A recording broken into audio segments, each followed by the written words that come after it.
ಜ್ಞಾನದ ಬಲದಿಂದ ಅಜ್ಞಾನದ ಕೇಡು ನೋಡಯ್ಯ, ಜ್ಯೋತಿಯ ಬಲದಿಂದ ಸಮದಂದ ಕೇಡು ನೋಡಯ್ಯ, ಸತ್ಯದ ಬಲದಿಂದ ಅಸತ್ಯದ ಕೇಡು ನೋಡಯ್ಯ, ಪರುಷದ ಬಲದಿಂದ ಅವಲೋಹದ ಕೇಡು ನೋಡಯ್ಯ, ಕೂಡಲ ಸಂಗನ ಶರಣರ ಅನುಭಾವದಿಂದ ಎನ್ನ ಭವದ ಕೇಡು ನೋಡಯ್ಯ.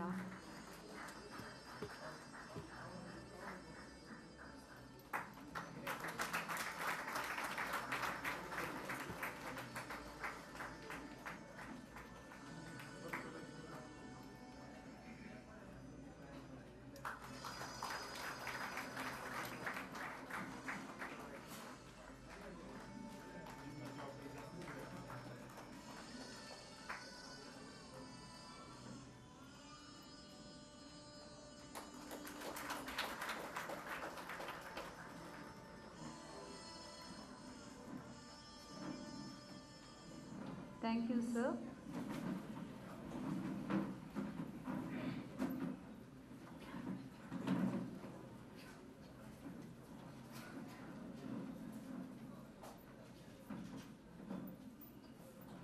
Now, we all are eager to listen the person, one who is the brain behind the establishment of the Kilpar, the institute which is facilitating various law colleges to organize these kinds of programs to spread the legal awareness in the society.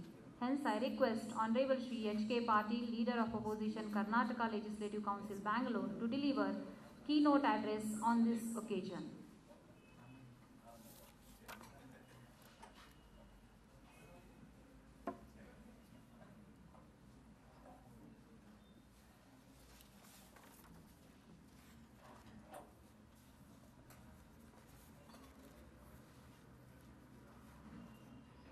Namaskar.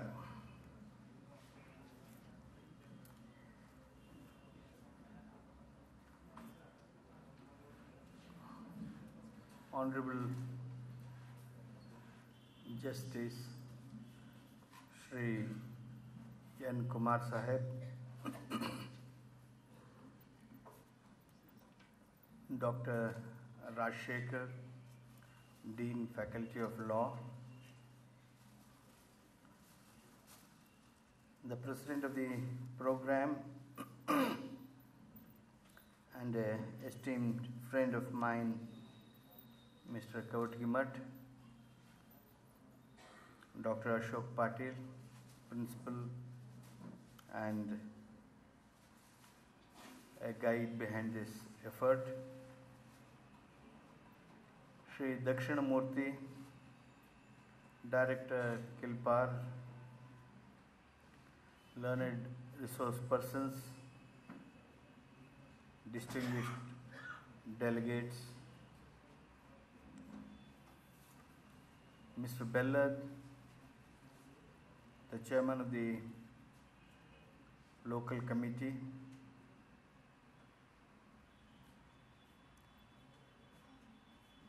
Mr. Chaudapurkar, district judge, Mr. Singri, district judge, Mr. Mulwad Math, former President of Bar Council, Mr. Kaut Sannawar, President of Belgaum District Bar, media friends, brothers and sisters. I am extremely happy to be amidst you on this occasion of inaugural function of the National Workshop on Information Technology and Law, Emerging Trends, and also to deliver keynote address. At the outset, I congratulate the organizers for selecting this very important topic for the seminar workshop. The themes of this workshop are very apt and deserves the attention of all the concerned. There should be concrete thinking and crystallization of principles which can provide a sort of basic material to the legislators to think and act upon.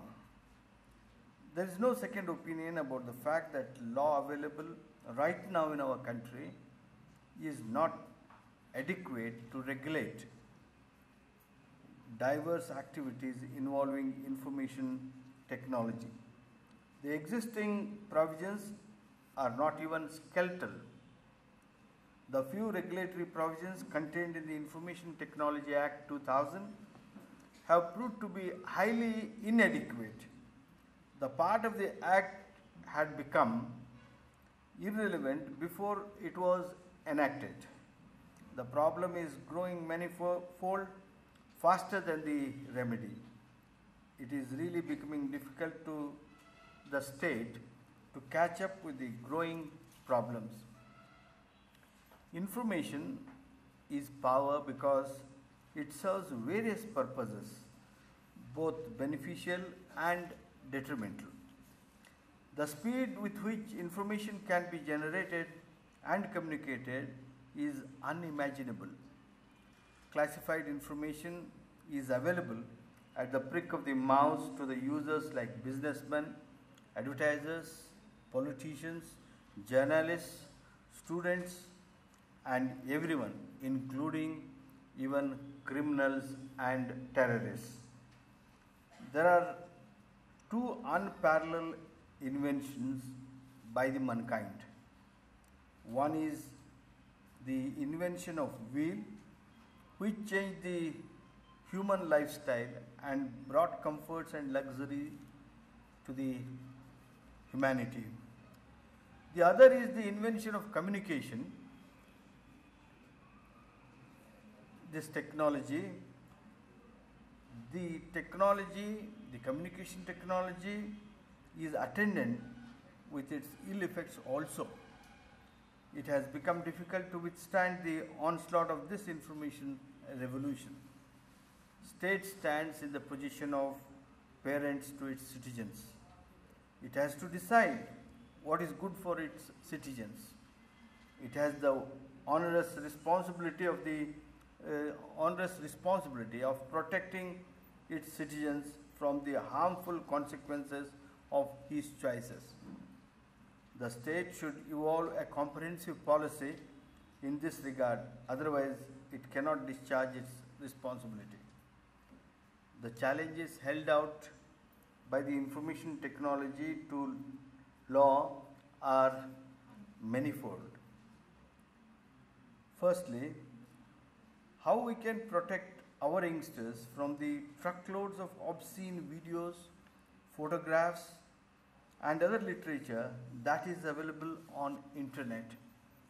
A person can access all this by spending only few bucks. Even a country like USA was scared of this, and it passed an act called Communications Decency Act by way in 1994 to regulate obscenity, in particularly cyberspace. This act was quashed by the relevant authorities as unconstitutional. This is a different issue. When the obscene information is posted on the net from anywhere in the world, regulation becomes challenging. I call upon this House to give a serious thinking to this very important aspect. The country needs constant supply of men of character. If this is not possible, it will be disastrous to society. The existing criminal law of obscenity is not adequate to regulate these activities. Secondly, how to protect personal information. We part with personal information at various stages, like while filing income tax return, while taking a credit card, while registering as a voter, while taking treatment, while seeking some legal advices, etc. Information relating to marital status, economic status, blood group, health problem, photographs, etc., are parted with depending upon the situation. There is every possibility that this information in wrong, if goes in wrong hands, may be abused. You're reading the problems created by miscreants by taking photographs, phone numbers, and addresses of girls from websites and posting them for different reasons. Imagine the mental agony the concerned girl or a lady or her family members undergo when they receive so many inquiries and from all fronts. Criminals are abusing such informations. Thirdly, how safe is our money, particularly in banks, and how safe are we when we transact online? By now, we are acquainted with crimes of siphoning of money from bank accounts by hacking into the systems. Fourthly, how to deal with the information theft. Few years back, if any person spoke of stealing of information, people would have laughed. That is what happened in the case of Oxford versus Moss in 1978. University student came across proof copy of examination paper which he was shortly due to sit. He removed the paper with an intention to copy and keep it back. His conduct was discovered. He was charged not with the theft of paper but with the theft of confidential information contained in it. In that case, the court had held that information itself could not be stolen. The holder of the confidential information may have a remedy in civil law, but today information can be stolen. We have the problem of hacking. A person may gain unauthorized access to paid websites and download information without payment. How to regulate this? He may not download. He may just destroy the information. How this can be regulated? Fifthly, whether our investigation machinery is capable of tackling these new problems. I am extremely glad to see dozens of senior police officers in this national workshop. I compliment that senior officer and also these academicians who have decided to involve these police officers, and I compliment that senior officer because he has taken a decision to make these officers attend the workshop. There is a feeling in our administrators about these workshops almost saying that for what use, what can we do with that?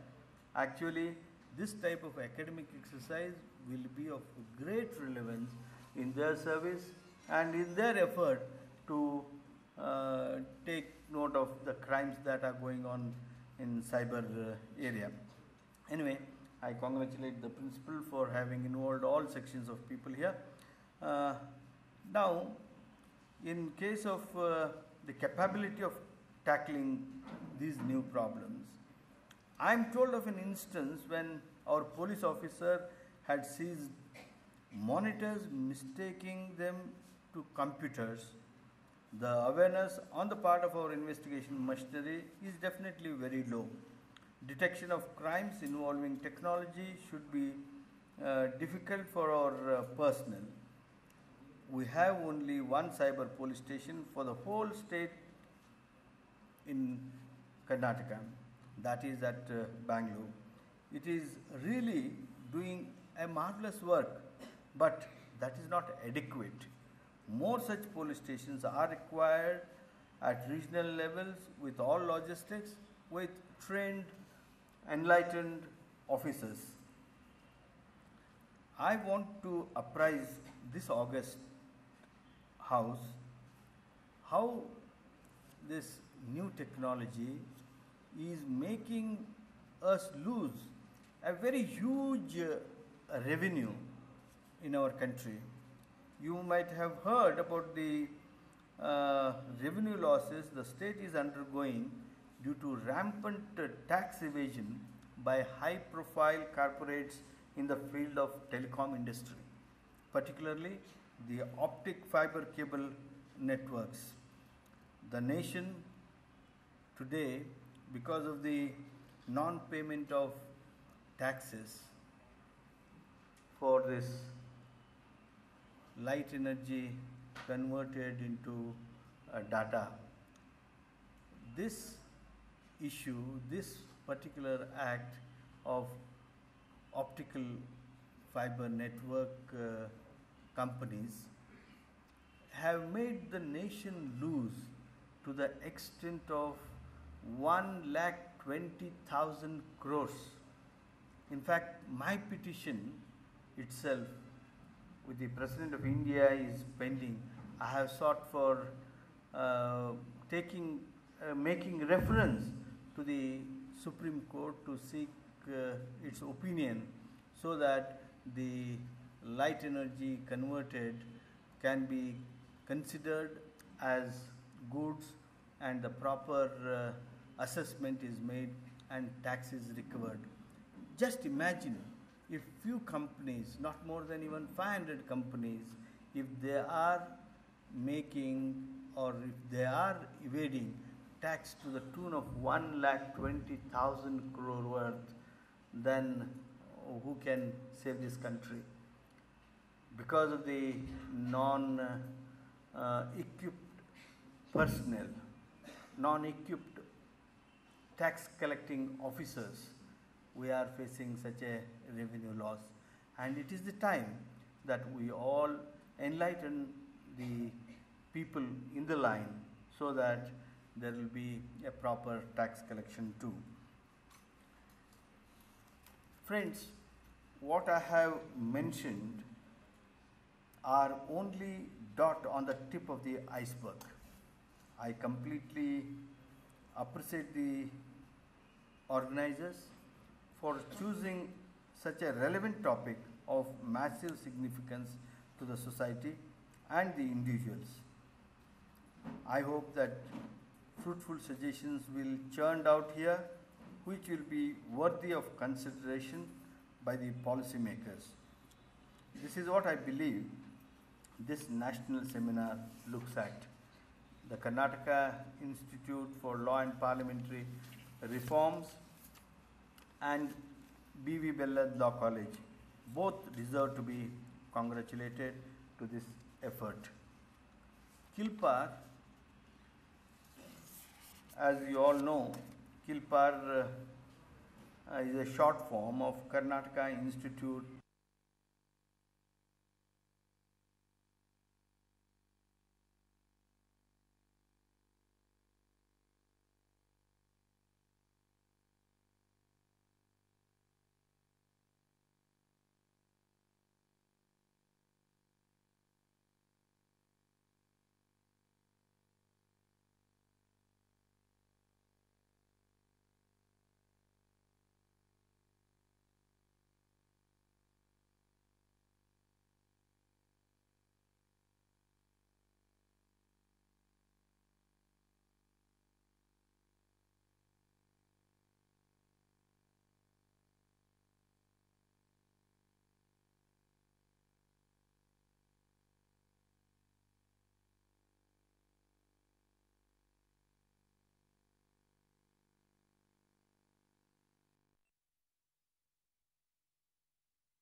appreciable of its concern to bring about a general awareness and advancement of knowledge through discussions, debates, organizing symposia, seminars, and conferences on varied subjects of political, economic, and socio-legal relevance.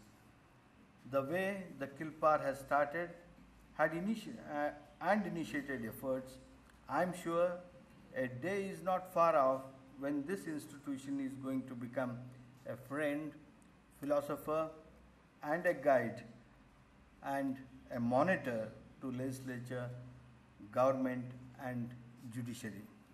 In fact, I was asking our director Dakshinamurthy, I did not dare to ask our Justice Kumarji.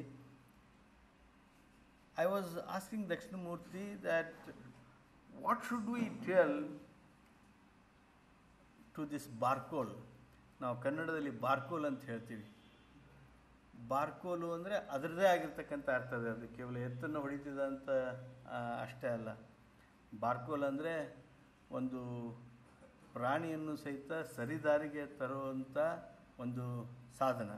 ಹಾಗೆ ಆನೆಗೆ ಅಂಕುಶನೋ ಹಾಗೆ ಪ್ರಾಣಿಗಳಿಗೆ ಬಾರ್ಕೋಲು ಸರಿಯಾದ ಬಳಕೆ ಮಾಡಿದರೆ ಅವುಗಳನ್ನು ಹಾದಿಗೆ ತರ್ತದೆ, ರಸ್ತೆಗೆ ತರ್ತದೆ, ನಮ್ಮ ಉದ್ದೇಶ ಈಡೇರುವ ಹಾಗೆ ಅದು ಮಾಡ್ತದೆ. ಆದ್ದರಿಂದ ಆ ಬಾರ್ಕೋಲ್ಗೆ ಇಂಗ್ಲೀಷ್ನಾಗ ಏನಂತಾರೆ ಅಂತ ಕೇಳ್ತಿದ್ದೆ ನಾನು. somehow he did not give me a right word. He told me, he suggested me roll, stick. ಇವೆಲ್ಲ ಸಣ್ಣ ಮಕ್ಕಳಿಗೆ ಕ್ಲಾಸ್ನೊಳಗೆ ರೂಲರು ಅಥವಾ ಸ್ಟಿಕ್ಕು ಈ ಶಬ್ದ ಉಪಯೋಗ ಮಾಡ್ತಾರೆ. ಈಗ ನಾವೇನು ರಸ್ತೆ ತಪ್ಪಿರ್ತಕ್ಕಂಥ ಲೆಜಿಸ್ಲೇಚರ್ ಇದೆ, ಸರ್ಕಾರ ಇದೆ, ಹಲವು ಸಂದರ್ಭಗಳಲ್ಲಿ ಜುಡಿಷರಿ ಇದೆ, ಇವುಗಳನ್ನು ಸರಿಯಾದ ದಾರಿಗೆ ತರಬೇಕಾದ್ರೆ ಬಾರ್ಕೋಲ್ ಬೇಕು. ಕೇವಲ ಕಿಲ್ಪಾರ್ ಇದು ಫ್ರೆಂಡ್, ಫಿಲಾಸಫರ್, ಗೈಡ್ ಅಷ್ಟೇ ಆಗ್ಕೊಡ್ದು. ಇದು ಒಂದು ರೀತಿಯ ಬಾರ್ಕೋಲ್ ಆಗಿ ನಮ್ಮ ಈ ವ್ಯವಸ್ಥೆಯನ್ನು ಸುಧಾರಣೆ ಮಾಡೋದಕ್ಕೆ ಕೆಲಸ ಮಾಡಬೇಕು. ಅಂಥ ಪ್ರಯತ್ನವನ್ನು ಕಿಲ್ಪಾರ್ದವರು ಮಾಡ್ತಾ ಇದ್ದಾರೆ ಅನ್ನೋದು ನನಗೆ ಅತ್ಯಂತ ಸಂತೋಷ ತಂದಿದೆ. The way the number of seminars, the interactions with the academicians and efforts in lawmaking process, the critical analysis being made by an expert, that being brought to the surface by the Kilpar is very bold and commendable effort. I compliment the director of the Kilpar, Sri Dakshinamurthy, for his laudable initiative. Of course, there is a long way to go, thousands and thousands of steps to keep. Even then, the initial and the right beginning steps are most important for any institution. Mr. Dakshinamurthy's leadership is proving successful in this important phase of Kilpar. The way the law institutions law colleges are involved in the process of making objective achieved, and also enlighten